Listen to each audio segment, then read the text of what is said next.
Ask Reddit. Redditors who grew up poor. Besides practical money-saving measures, what were the unwritten social expectations of your world growing up? You never brought the field trip permission slips home because you knew better than to make your mom feel guilty she couldn't pay the $5.20 fee to let you go. It sucked to have a computer for school but not be able to afford it.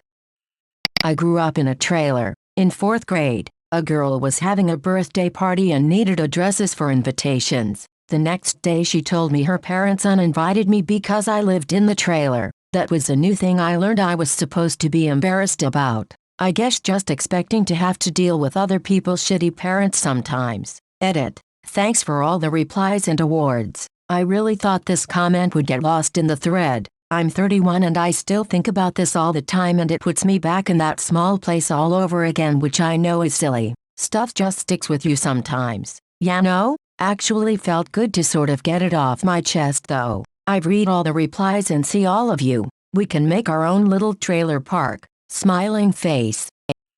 Going to the doctor isn't an option until your fever is sustained at 104, a bone is broken, or the tooth rotted and won't fall out on its own. I am in my late 30s with full insurance and still have a hang-up about going for medical care. We weren't allowed to do any kind of extracurricular activities, so, no instruments, no joining any kind of sports or Girl Scouts or anything that required an upfront investment for uniforms or the season. Walmart shoes. My dad once said I wasn't really in need of glasses, that I just wanted to look like all my four-eyed friends. LOL. Spoiler alert. Totally needed them. Off-brand everything. Never tell your friends that you couldn't afford food or give them any clue about what it's like at home. My mother used to ask me if I told anyone how we live, and that's when I started questioning our situation. Nothing wasted. Mom had a dish called mixed up stew, which was basically a little minced beef, mashed potatoes and any leftovers from the fridge. Good menu planning. She never called it that, but one meal led to the next with last night leftovers included. Failing that, she always had a soup on the go using bones from chicken, dried barley and, yet again, leftovers. Thing is, they were all delicious, but that could be me just remembering her fondly. Don't ask for anything because you won't get it. We were very poor growing up. You never ate the last of anything without asking first. Portions were small and limited. When I was 11, I was invited over to a then friend's house. I was floored by their house and furnishings. Very opulent compared to mine. Lunchtime came. Her mom had set the table for sandwiches. Everything laid out. 3 different breads, all sorts of meats, condiments and fruit. At my house, lunch was a sandwich with white day-old bread with peanut butter and jelly. Sometimes we would have those Lando Frost thin sliced meats. We were only allowed 2 slices of the meat per sandwich. So, at this friend's house, I make my sandwich with 1 slice of ham because it was way thicker than the stuff at home. The mom kinda freaks out. What kind of sandwich is that? You need to put more on it. That's not enough. I explained that's what we do at home. They were horrified. Ended up sending me home with a care package of food. My parents never let me go to her house again because they were embarrassed I told them we were poor. Edit. Thank you all for the awards and comments. I'm floored by all the responses and gifts I've received. I try to personally thank every one of you. If I missed you, I'm very sorry. This has never happened to me before in all my years on Reddit. Again, thank you all very much. P.S. My parents tried the best they could. Hide money or it will be borrowed. Also, don't get attached to anything because if it's any good it'll be sold in a yard sale, and if it has any value it will be pawned. I got the same CD player for 3 Christmases and birthdays in a row. Out of pawn for birthday, pawned again a month later, out of pawn for Christmas, pawned again by March, etc. AC was only for company. I lived in Florida and didn't know I could use the air conditioner without having someone over until I moved out of my parents' home. Not eating lunch because you either just ate breakfast or dinner's only a few hours away, you'll be fine. It's funny now seeing my leftovers as a bonus snack and not part of the next day's meal. Had some weird lunches packed for me, like cream cheese and olives in a burrito wrap. In the UK, do not answer the door, do not answer the phone. When the man is looking through the window, make sure you can't be seen. Do not tell anyone who knocks on the door where the parents work. This turned out to be doorstep lenders like Provident. No idea how they are still around these days. My father was constantly driving these two things into my head since I was old enough to remember. 1. Hard work will set you free. 2. You'll not get anyone pregnant. He never meant that hard work would make you rich. He meant that if you're willing to work hard, you can always work some shit job that puts food on the table, and you'll be so exhausted by day's end, you can rest. In my father's eyes, food on the table and a good night's rest was all a person really needed. The pregnancy thing was totally about shame. He grew up in the Deep South with a Baptist preacher father. My father was around 6'7" in the early 1950s when his oldest brother, 15, got a girl, 18, in the church prego. The resulting shame and shunning from the community that ensued drove my father's mother to suicide. I'm sure to some degree, he blames his current life on the pregnancy that he had nothing to do with. I'm still poor. Do what you need to do before doing what you want to do. And then my mom would order takeout, go to the movies, buy junk, and then cry 3 days later because we don't have enough to pay a bill or bills like rent, water or electric. I never had proper pants because my legs are so long, and after 2 washes I was wearing high waters. She still does this too. Complains to me and my kids when we buy something with whatever little money, like toys or hair dye. Yet she spent the money the insurance company gave her to replace the roof of the house with to go to a supernatural convention. So we get rained on in our house with as many leaks as there is. Yet it is everybody else who needs to save to fix the roof, not her. Don't talk to anyone about it. It's shameful. Me and my sibling weren't allowed to enjoy free breakfast programs for kids living in poverty that our schools hosted because it embarrassed my family. Granted, we grew up not just poor but abused, so that played into it. It was normal for money we got for Christmas, birthdays, and, from ages 14 and up, jobs to go to our parents for food and rent. Things did get better when we started working, but as the family was doomed to fail due to abuse when we inevitably left at 18 and our parents divorced, it left us with nothing. Working 4 years living at home, and none of us were able to save money or go to post-secondary until years later. If we were upset about contributing, we were deemed selfish and accused of not caring about family.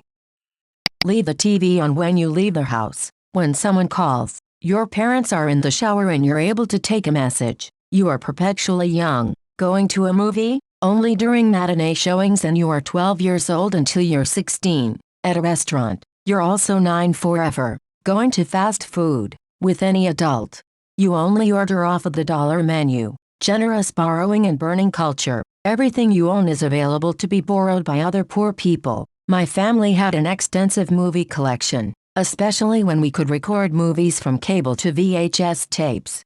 And our neighborhood friends were welcome to borrow what they needed. Games, movies, CDs. We swapped and borrowed a lot. Oftentimes, it was only long enough to burn a copy to have for oneself. If someone buys you food at a restaurant, order as cheaply as possible, even if they tell you order whatever you want. Used to get death glares from parents if I ordered something $10 or over at a place where average prices was $10. If you can get a burger and fries for $8, you better be eating a burger. I was the scholarship grant kid at a wealthy private school, so I was never allowed to invite people home because we didn't have a mansion like everyone else did. Legit. When I went to sleepovers, they were in mansions, homes I still haven't seen the likes of in my adult life among peers, just old money type homes. I could make playdates for the mall or the movies, or we could meet at the amusement park my mom got free tickets to. But don't invite them home. And if you're getting dropped off, any excuse for them not to come inside. At least they can imagine it's bigger or more opulent inside, lol.